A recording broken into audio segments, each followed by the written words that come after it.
After I was diagnosed with a terminal illness. Not a single person in my family believed me. My parents mocked me with cold sarcasm. And Willow flaunted her affection with the fake young master right in front of me all day long. In my despair, I prepared to end my life, but suddenly, a stream of bullet comments appeared before my eyes. They read, "Here we go again. Male leads in death-driven storytelling are all pathetic losers, always fantasizing about using their death to punish their family and some trashy woman. What? You think dying will make them regret it? How spineless can you get? You're already dead, so what if they regret it afterward? Does that make you happy? That's the most disgusting part of death-driven storytelling." I laughed. Who said death-driven storytelling couldn't be satisfying? The next second, I wrote down a lethal curse, swallowed the talisman, and hanged myself right at the front gate of my home. When I opened my eyes again, I was floating in midair, radiating overwhelming resentment. Smiling like a vengeful spirit, the bullet comments were stunned. Wait, why does it suddenly feel like chills are crawling down my spine? If you feel chills, that's right. This is now a revenge power fantasy about a vengeful ghost. Chapter 1. Looking at my own eerie, terrifying form, I smiled from the bottom of my heart. I had really become a ghost. So, according to the usual plot, I should float in the air, watch my family cry in regret, beat their chests in grief, and then secretly feel satisfied before reincarnating. What's the point of that? I might be dying from a terminal illness, but I refuse to die for nothing. 10 years of being trafficked, how much suffering did I endure? 3 years after coming home, how many cold stares did I receive? I remember it all. I raised my eyes toward the villa's front gate. My corpse swayed in the darkness before dawn, heavy dark circles, deathly pale skin, hollow eyes, a truly horrifying sight. The first person to discover me, the maid, burst into tears on the spot. Forget making breakfast. Her scream shattered the silence of the villa. Lights flicked on one by one, followed by an increasing chorus of screams. Finally, my family was awakened. Wrapped in their pajamas, they hurried downstairs. Chapter 2. My father strode forward with authority and barked, "What's all the noise?" The maids trembled, all pointing toward the front gate. My father took one look, his expression changed drastically. My mother and sister noticed as well. A flicker of shock and panic flashed through their eyes, but their instinct wasn't to rush over and save me. Instead, they stepped back several paces. Fear outweighed any love. I let out a cold laugh. If it had been the fake young master, Makoto, hanging there, even if his corpse had started to rot, they would have rushed over without hesitation. At that moment, Makoto came downstairs, yawning, frowning as he muttered, "Dad, Mom, Sis, what's going on? It's not even dawn yet." My sister Willow quickly blocked his view. "It's nothing. Go back to sleep. It's fine." But Makoto didn't listen. He shoved her aside. What exactly happened? The moment he finished speaking, he froze, because he saw my swaying corpse. He let out a shrill scream and collapsed onto the floor. Willow hurried to help him up, comforting him repeatedly. "It's okay. It's just George being a lunatic, who hangs himself in the middle of the night. So unlucky." My mother echoed, "Good boy. Go back upstairs and sleep. Your father and I will handle it." Makoto hummed in response and got up, looking regretful as he walked upstairs, but I clearly saw the undisguised delight at the corner of his lips. No matter how scared he looked, seeing me dead still made him happy. At this moment, the bullet comments exploded. "This family is insane, their own son hanged himself and they're completely indifferent. Damn it, I want to chop Makoto down so badly. Heh, saw this coming. The male lead died for nothing, serves you right for playing death-driven storytelling." Some of the comments even pitied me. Little did they know, I wasn't sad at all. From the moment I hanged myself at the front gate with a curse in my mouth, this stopped being any kind of pathetic death-driven storytelling. Chapter 3. My rage surged wildly, making my presence even more sinister. Suffering while alive, despised even in death, I truly received not a shred of care. Without hesitation, I lunged at my mother, intending to strangle her first. But I was suddenly repelled, my ghostly form nearly scattering apart from the force. I was stunned. What was going on? The bullet comments were equally shocked. Holy shit. So that's it, the male lead killed himself for revenge. His mom is a devout Buddhist. She's wearing a consecrated amulet blessed by a master. He won't be able to kill her easily. So it's not death-driven storytelling. I'm topping up to read more right now. I looked at my mother's neck. A faint flash of golden light flickered and vanished. Only then did I remember, she always wore a Buddhist amulet. The irony was almost laughable. She only turned to Buddhism after I was trafficked. Day and night, she prayed to the gods, hoping to find me again. But when she finally did, she favored the fake young master, Makoto. Her disgust toward me ultimately outweighed whatever love she had. I let out a cold smile, slowly floating upward as I turned my gaze toward my father. He wasn't wearing any amulet. Chapter 4. By now, My father had completely calmed down. He ordered the servants to take my body down, then made a phone call. The hearse from the funeral home would likely arrive soon. He said, "No one is allowed to spread what happened tonight. If I hear a word of it, I won't go easy on you." After threatening the servants, he turned to my mother and said, "There's no need to attempt any rescue. Have the funeral home take him away for cremation as soon as possible." My mother hesitated for a moment, then nodded heavily. "All right, sigh. This child, how could he be so foolish? She didn't want me to die, but now that I was dead, her sorrow was no more than a ripple in the ocean." My father told her not to be upset. He even complained about me instead. George deliberately hanged himself at our front gate. He clearly wanted to disgust us. "I told you long ago, there's something wrong with his head." There was something wrong with me. 10 years of being trafficked had nearly shattered my body and mind. After returning home for 3 years, I thought I could heal. Instead, I was completely broken. How could I not be sick?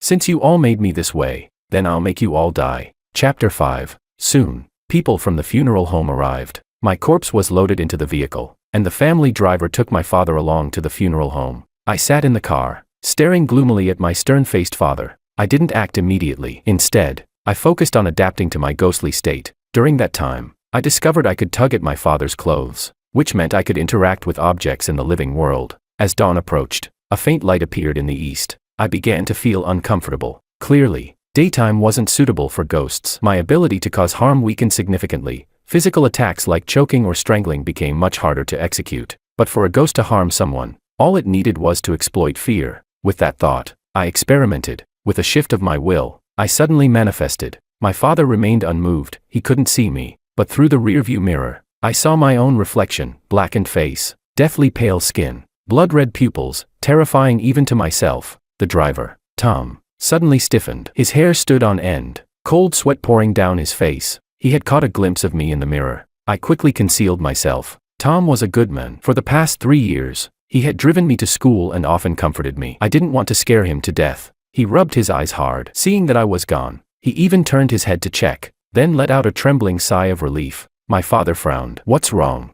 Tom wiped his sweat, hesitating to speak. My father grew impatient and told him to talk. Only then did Tom say, I think I just saw George." My father snorted coldly. "Are you implying something? You think he turned into a ghost?"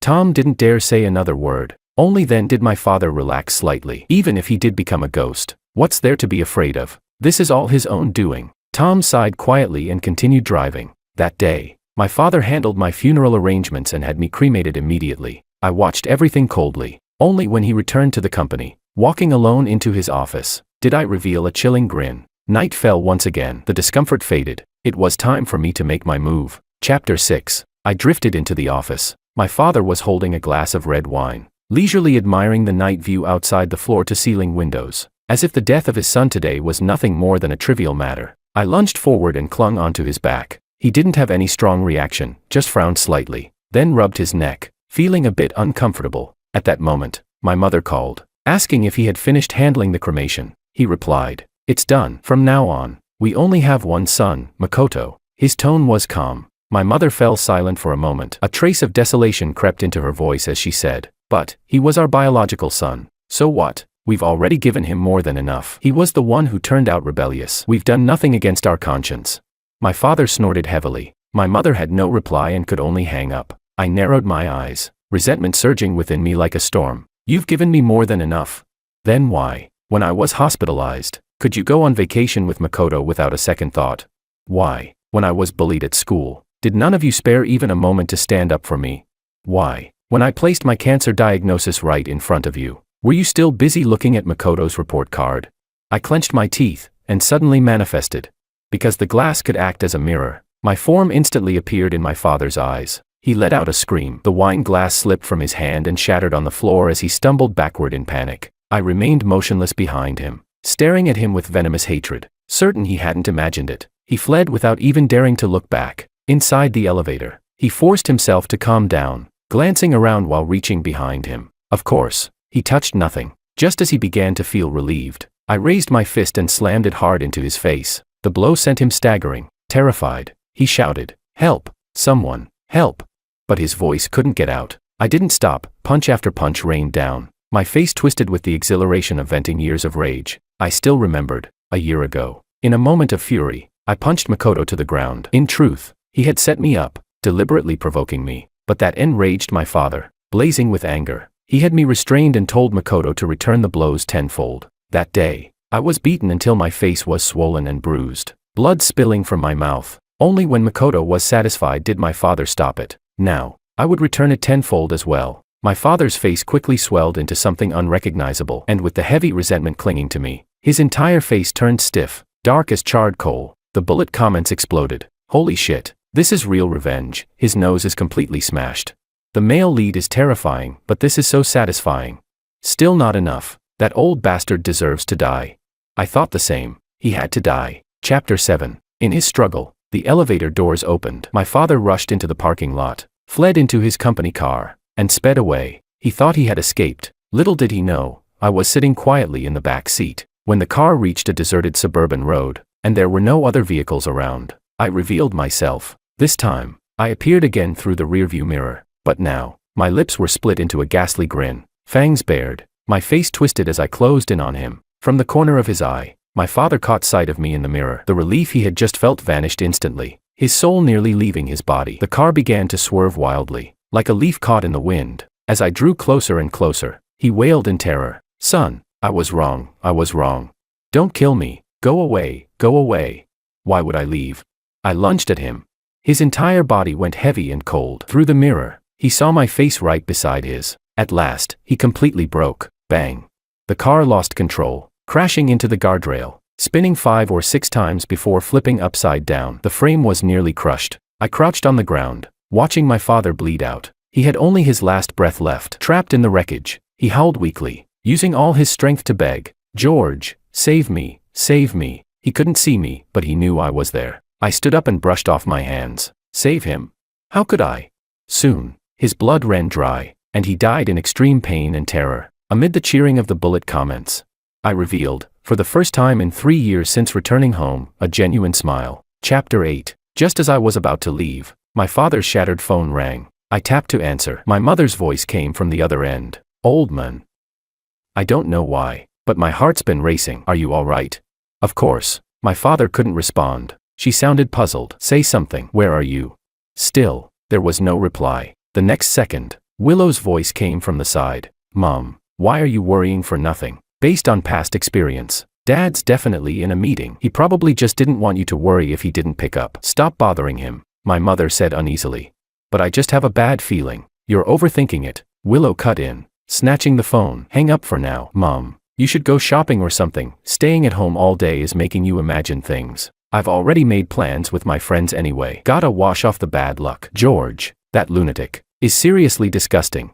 My mother sighed helplessly. Go check on your father at the company first, then go have fun. Got it. Willow replied half-heartedly. She definitely wouldn't go look for him. I didn't linger any longer. I drifted toward the Mirage Night Bar, the place Willow frequented. Dear sister, you're next. Chapter 9. When I arrived at the bar, the atmosphere was already at its peak. I spotted Willow at a glance. With exquisite makeup and an arrogant expression, she sat in the most expensive booth, surrounded by a crowd of fawning men. One of them, smiling obsequiously, asked why she didn't seem very happy tonight. She rolled her eyes. I'm not unhappy. I just ran into something unlucky, totally disgusted me. The unlucky thing she was referring to was, of course, me hanging myself. In truth, even before I died, she had always considered me bad luck. Even on the first day I returned home, she called me unlucky, just because I didn't change my shoes in time and dirted the floor. She rolled her eyes to the heavens, firing off sarcastic, cutting remarks one after another. But after years of loneliness and insecurity, finally finding my family, for 3 years, I had carefully tried to please her, buying her gifts, running errands for her. Yet every single time, she would sneer coldly, "Get lost, you disgusting jinx." Now that I was dead, hanging right in front of them, she still thought of me as bad luck. I laughed too, 100 times more vicious than her. Then, I locked onto a man in the corner who clearly didn't fit in. He looked drained, hollow-eyed, like someone severely lacking vitality. To me, he was the perfect target. His life force was weak, making him easy to possess. Such a person wasn't easy to come across. Like a gust of wind, I drifted over and effortlessly took over his body. Meanwhile, Willow playfully brushed away a hand that had slid onto her thigh, scolding with feigned annoyance for the men to behave. The men just laughed, pinching her cheek. Then let's get rid of the bad luck for our Willow. Everyone drink up, tonight, it's all on me. Hell yeah. The crowd erupted in cheers, drinking wildly. Only I didn't drink. Instead, I pulled out a pack of cigarettes, took one, and lit it. I have now possessed this man who indulged in excessive lust. I am him. As I exhaled smoke lazily, Willow noticed me. She frowned, coughing lightly, clearly displeased. What are you doing? I replied. Can't you see? Smoking. I answered lazily, staring at her with amusement. She snapped angrily. Can't you see there are so many girls here, making us breathe second-hand smoke? Do you have any manners at all? Everyone around turned to look at me. I simply crossed my legs, blew out another puff of smoke, and said even more provocatively, looking at you feels like bad luck. Needed a smoke to calm myself. The crowd was stunned. Willow was just about to explode, but then she seemed to recognize me. Curling her lips in mockery, she sneered. Oh, I was wondering who it was. Martin. Isn't this that simp who chased after me? Even tried to act all tough last time, sending me muscle pics. Turns out in bed he's a 3-second man. Hilarious. I laughed too. Give me a break. You're full of infections. I lost interest the moment I saw you. You don't even deserve 3 seconds. A collective gasp spread through the crowd. Willow Lou instantly exploded in rage, grabbing a glass and splashing it at me. I dodged nimbly and raised my voice. Miss Lou, don't lose your temper. Just because you've got issues doesn't mean you need to freak out. There are always people who aren't picky, but I just think you're dirty. Shut up. Willow raised her hand and rushed over to slap me. I didn't hold back at all. I kicked her straight to the ground, throwing the entire place into chaos. A few rich kids, having had enough of the show, stepped in to teach me a lesson. As I ran, I deliberately knocked over drinks at nearby booths, creating even bigger disorder. Willow grew even more furious, screaming hysterically, "Are you all useless? Kill him for me." She didn't notice. Camera flashes were going off all around. The disgraceful scene of this so-called high society young lady was already spreading rapidly across the internet, and the thing Willow cared about most was her reputation. Chapter 10. Taking advantage of the chaos, I easily left the bar, got into a taxi, and told the driver to take me to the hospital. Only after entering the hospital and going through a checkup did I leave that sickly body behind. Then I drifted all the way back to the Lou residence. It was already past midnight, yet the Lou house was brightly lit. My mother was scolding Willow. Look at yourself. It's all over the internet now. Do you still have any dignity as the Lou family's daughter?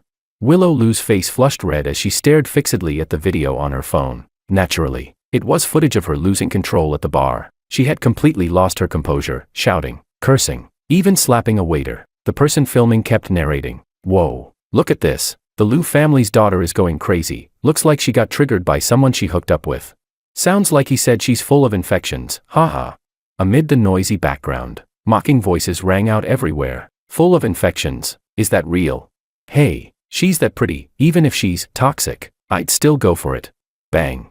Willow smashed her phone onto the ground in fury, then fell backward stiffly, fainting on the spot. My mother was terrified and rushed to help her, but at that moment, the housekeeper Tom burst into the villa in the dead of night. Madam, something's wrong. Chairman Lou, he's been in a car accident. My mother's body trembled. She didn't even spare Willow another glance. Flustered, she ran out the door, only telling the maids to take care of Willow. I stared at her retreating figure. Around her neck, that faint golden glow still lingered. That amulet really was troublesome, but for now, I'd deal with Willow first. My original plan had been to anger Willow into falling ill, weakening her so I could possess her. Unexpectedly, her temper was so explosive that she fainted outright. Even better, fainting from overwhelming anger meant her life force was weakened as well. She couldn't possibly resist a vengeful spirit like me. Chapter 11. The moment I possessed her, I opened my eyes. The maids let out sighs of relief, moving to help me rest. I rolled my neck, speaking stiffly. Where's Makoto? A maid replied. The young master is resting. He had some trouble sleeping today and just fell asleep. I sneered. Looks like he felt at least a bit guilty, enough to lose sleep. I strode upstairs, stopping in front of Makoto's room. I paused. As expected of the future heir of the Lou family, his room was the largest in the house, luxuriously equipped with everything imaginable. A private bathroom and walk-in closet, fitness equipment, even a fully equipped gaming room. Every time I saw it, I used to envy him to the point of drooling, but I wasn't greedy. When I had just returned home, they asked what I wanted. I only said I wanted a high-end computer. They agreed, but then completely forgot. Instead, Makoto didn't forget. Smiling, he said, "Bro, I'll take you to pick one in a few days." At first, I thought he was a good person, so when he invited me to play games in his room, I foolishly went in without hesitation. But I never expected. In the short time he stepped out to grab a drink, he had called the entire family over, accusing me of taking over his room and driving him out. Then, putting on a high-minded act, he generously offered to give up the room. Seeing him twist the truth so blatantly, I was furious and rushed at him to hit him. But my father grabbed my collar and slammed me to the ground. No matter how I explained, no one believed me. My mother stood to the side, her expression complicated. My sister stood beside her and scolded me. Have you no shame? You haven't even changed your surname yet and you already think you're the heir? Just looking at you makes me feel unlucky, disgusting trash. I felt like I had fallen into an icy abyss. All I could do was return to my room, listening to Willow shouting orders at the servants outside. Clean everything, disinfect thoroughly. Are you all blind? Can't you keep an eye on George? From now on, he's forbidden from entering my brother's room. That was the first time I truly felt humiliation, and the first time I realized my family never loved me. Pulling myself back to the present, I rolled my neck again. I wasn't used to Willow's body, after all. It was structurally different from a man's, but as a vengeful spirit, I adapted quickly. Without another word, I kicked open Makoto's door. After 3 years, I was back. Chapter 12. Makoto was confused. He had been woken up, staring at me in a daze. Willow, what's going on? I strode forward, grabbed him, and yanked him straight off the bed. What's going on? I sneered. Your dad is dead, and you can still sleep. You're just a fake young master, yet you really think you're the heir. Just looking at you makes me feel sick, disgusting trash. I cursed while dragging him. Makoto still hadn't figured out what was happening. His head slammed against the floor, and he winced in pain. Ow, what are you doing? Seeing that worthless look on his face only made me angrier. I slapped him hard, smack, and shouted. You still dare ask me what I'm doing? Your dad is dead, get up and start mourning. That slap finally snapped him awake. He raised his hand to block me, trying to push me away, but he was facing Willow, possessed by a vengeful ghost. His strength couldn't move me at all. Gritting his teeth, he snapped. Sis, have you lost your mind? I didn't respond. I just kept slapping him. Every strike carried full force. By the time his face had swollen into a pig's head, he burst into curses. Willow, are you fucking insane? He even shouted at the servants outside. Are you all insane too? Pull her away from me. The servants exchanged uneasy glances, hesitating, too afraid to step forward. I let out a sinister grin, just about to twist Makoto's neck, when suddenly, my soul trembled. A voice echoed. Who is this? Am I dreaming? It was Willow. That wretched woman had woken up. Her consciousness was clashing with mine, thinking all of this was just a dream. She wasn't actually sick or injured, she had only fainted from anger, which gave me the chance to possess her. Now that she had regained consciousness, she was starting to push me out. Without hesitation, I got up and ran out of the room. Willow's voice continued to question me. Who are you? What are you doing? I ignored her. Then suddenly, she seemed to realize something. George? My footsteps paused for a moment. Her voice rose sharply as she shouted. George, you bastard, get out of my dream. She couldn't understand what was happening, so she could only explain it as a dream, believing I had invaded it. I looked up. The rooftop was just ahead. No rush. Chapter 13. I rushed all the way up to the rooftop in one breath. Our luxurious villa had a full 7 floors. Falling from the top meant certain death. In one swift motion, I vaulted over the railing and stood at the edge, staring straight down at the ground below. Willow, who thought this was a dream, snapped fully awake. I could feel her body trembling violently. My soul wasn't faring well either. I was being burned by the living body, on the verge of being expelled, but I endured the discomfort, grinning as I said, Sis, you're not dreaming. You'll be seeing me very soon. Willow's body shook like a leaf. She screamed in sheer terror. George, what are you doing? What's happening? By now, chaos had erupted downstairs. Under the bright lights, all the servants saw me standing at the rooftop's edge. Makoto, his face still swollen, stood below, shouting up at me. Willow, have you lost your mind? Don't jump. But Willow didn't want to jump. The more control she regained over her body, the more she could feel the terror of the height. Her voice trembled as she shouted. George, step back, step back.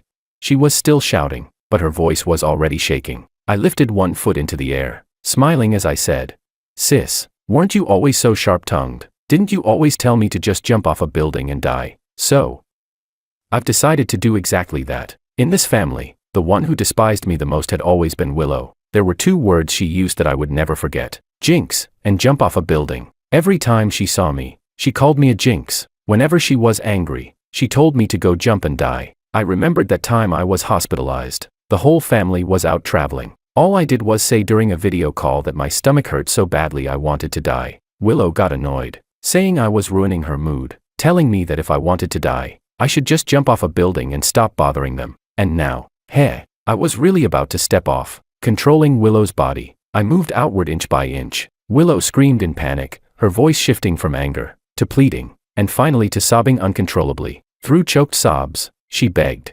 "George, I know I was wrong. I really know I was wrong. Please, don't jump. Please step back, please." My tone remained calm, my face expressionless. "No, you don't know you were wrong. You just know that you're about to die." With the final step, amid Willow's piercing scream, amid the horrified cries from below, I plunged headfirst down. Blood splattered everywhere. Her skull burst like a smashed watermelon. Tonight, the night was truly beautiful. Chapter 14. The Liu family was in complete chaos. Makoto was so frightened he was almost in a daze. He sat on the sofa, trembling, his fingers stiff as he tried to call his parents, but no one answered. I originally planned to take the opportunity to finish him off, but when I thought of my mother's Buddha amulet, I held back for now. I needed to set something up, get rid of that amulet first. At daybreak, my mother rushed back in a panic. Willow's body was already covered with a white sheet. Filthy blood was everywhere, and the stench of iron filled the air. Most of the maids in the villa had fled, because Willow had looked like she was possessed last night.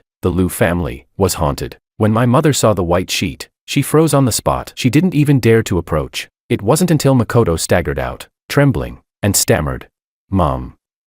Willow, she." He couldn't finish, but my mother had already guessed something. In disbelief, she moved forward step by step, her body shaking, and after struggling for a long time, she finally lifted a corner of the sheet. Then she saw Willow's shattered, mangled body. My mother let out a piercing scream and nearly fainted on the spot. Makoto had never been particularly brave. He could barely handle himself, let alone comfort her. My mother wailed, "Willow, what happened to you? Old Liu died in a car accident, and now you too. Oh heavens, why are you doing this to us? Why?" I smiled from the side, because heaven is merciful. She cried for a long while before finally calling someone to handle the aftermath. When Willow's body was taken away, my mother seemed as if her soul had been hollowed out. She sat on the ground blankly, tears silently streaming down her face. By now, Makoto had calmed down a little. After learning that his father had also died, he thought things over, goosebumps rising on his skin. Before speaking, he said, "Mom, a lot of the maids are terrified. They're saying our house is haunted. I think it might be true. Especially my sister, she was too strange. She slapped me so many times, then jumped off the building. She didn't say a word, and she was even smiling when she jumped." Hearing this, my mother shuddered. She regained a bit of her composure, but fell into deep thought. After a long pause, her voice hoarse, she murmured, "Could it be? George has come back." Chapter 15. The moment my mother said that, Makoto jolted in fright. He had actually guessed it too, but didn't dare say it out loud. All he could do was glance fearfully toward the villa entrance, as if I were still hanging there. My mother said, It's okay, we'll go find a priest to take a look." She took a deep breath and was about to take Makoto out. She was almost certain by now, it was me causing all of this. Just as they were about to step out the door, I raised my hand and waved it. A gust of cold wind swept through, and the front door slammed shut with a loud bang. My mother and Makoto screamed in terror and stumbled back toward the sofa. I exerted force again, sealing all the windows. Now, the villa had become a completely enclosed haunted house. Makoto was as timid as a mouse. He completely broke down on the spot. "Help! Murder! Help!" His voice echoed through the empty villa, but not a single sound reached outside. My mother was much calmer. She wiped the cold sweat from her forehead, looked around, and spoke in a trembling voice. "George, my child, is that you?" I felt like throwing up every time she called me that. It made my stomach churn. I summoned a mirror and wrote a few blood-red words on it. "Take off the amulet." Then I tossed the mirror at my mother's feet. The sudden appearance of the mirror startled them again. When they saw the words, my mother realized something. She immediately clutched the amulet tightly in her hand. She was quite clever. She grasped the key point right away and said to Makoto, "Makoto, I understand now. He can't harm us. We have the amulet protecting us. It's been blessed by a master. It can keep us safe." Makoto was overjoyed. His hands stopped shaking, his legs steadied, and he immediately stepped in front of my mother. "Mom, don't be afraid. I'll protect you." I grinned. I went into the kitchen, grabbed a fruit knife, and walked straight toward Makoto. They couldn't see me, but they could see the knife. The gleaming blade lunged straight at Makoto. He panicked instantly. With a quick dodge, he hid behind my mother, but the knife circled around and continued stabbing toward him. My mother shouted anxiously, "George, he's your younger brother." "Your younger brother, my ass." I sped up and drove the knife straight into Makoto's butt. His backside burst open, blood spilling everywhere. Terrified, he scrambled wildly toward the stairs. I chased after him with the knife and gave his other side a stab as well. He howled like a ghost in agony and ran back toward my mother. My mother, both shocked and terrified, kept trying to persuade me to stop, but suddenly she cried out in pain. Makoto had yanked the amulet right off her neck. I nodded in satisfaction. Makoto, you're quite clever. Chapter 16. Mom, let me wear it. Makoto grabbed the amulet and put it on, still shaken as he clutched his injured backside. My mother was terrified, but she didn't try to take the amulet back, so I turned the knife toward her. Still avoiding anything fatal, I stabbed wherever it wouldn't kill her, her butt, her thighs, her back. She screamed in pain, retreating again and again behind Makoto. When she could no longer endure it, she reached out for the amulet. Makoto, let Mom wear it. Makoto's eyes flickered. Instead of helping her, he pushed her away and ran to the other side. My mother froze, her face turning ashen. My son, how could you? Makoto waved his hand dismissively. Don't call me your son. We're not related by blood. This has nothing to do with me. Clutching the amulet tightly, still trembling with fear, he shouted, and even called out to me. George, every debt has its debtor. We have no grudge between us. If you want revenge, go after them. They favored me. It's not like I asked for it. I didn't know they were that stupid, loving an adopted son more than their own.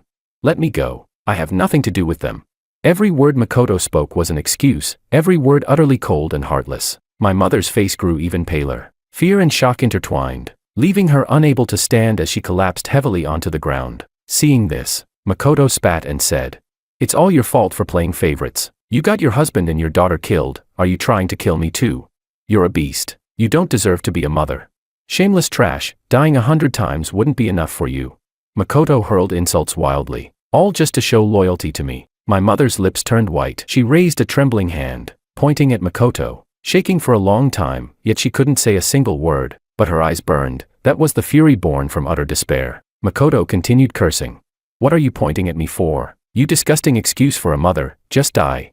After his outburst, he cautiously edged toward the door, forcing a flattering smile onto his face. Bro, please let me go. I really have nothing to do with them. Of course, I had no intention of letting him leave, but with the amulet on him, he actually managed to crash the door open himself and bolted out in an instant. I decided to let him run for now. There was still my mother to deal with. Struggling, she tried to crawl toward the exit. Her eyes were fixed on Makoto, hoping he might turn back and save her, but he quickly disappeared beyond the yard. With a wave of my hand, the door slammed shut again. In absolute despair and terror, my mother broke down in sobs, her voice cracking. My child, my child.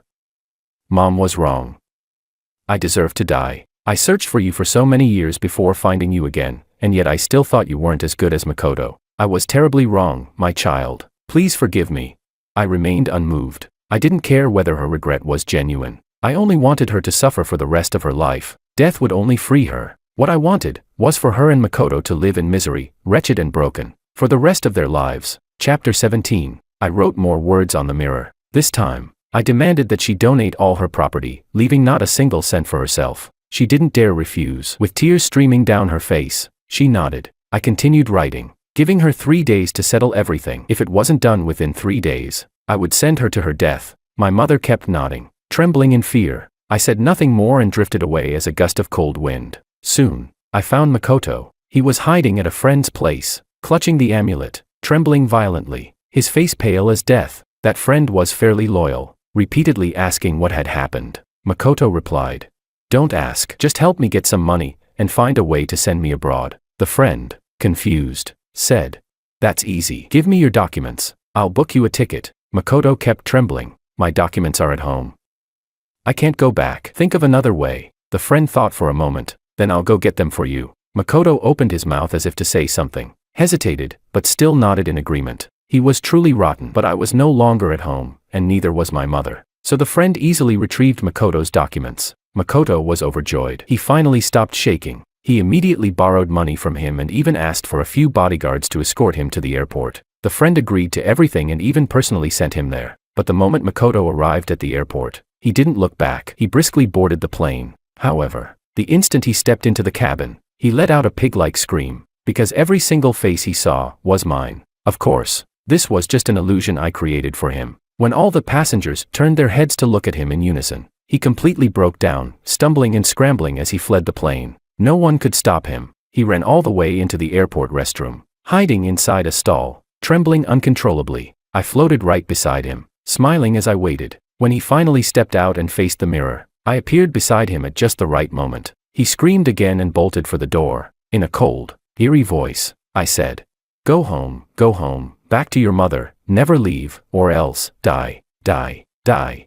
Makoto froze. The overwhelming terror made his entire body convulse. In the end, he foamed at the mouth and collapsed unconscious in the restroom. His face just happened to land straight into a mop. Chapter 18. 3 days later, I returned home once again. My mother was on the verge of collapse, but she forced herself to stay composed as she signed donation agreements with a group of people. The company shares, properties everywhere, luxury cars under her name, anything of value was liquidated and donated away. With the pillar of the family, Father Liu, dead, the Liu family had fallen into the abyss overnight. After seeing the guests off, my mother covered her face and broke down in tears, almost as if her soul had left her body. She had enjoyed a lifetime of comfort. Now, at last, it was her turn to suffer, and to make sure she wouldn't feel lonely in that suffering, I had already made arrangements. The door opened. A listless Makoto walked in. After fainting that day, he had been lying in the hospital for 3 days and was only discharged today. The moment he got out, he rushed home, afraid that if he didn't, I would come for his life.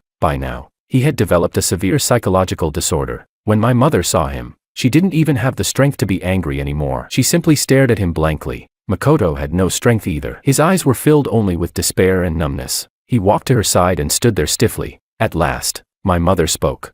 Why did you come back? He said. George told me to return to your side.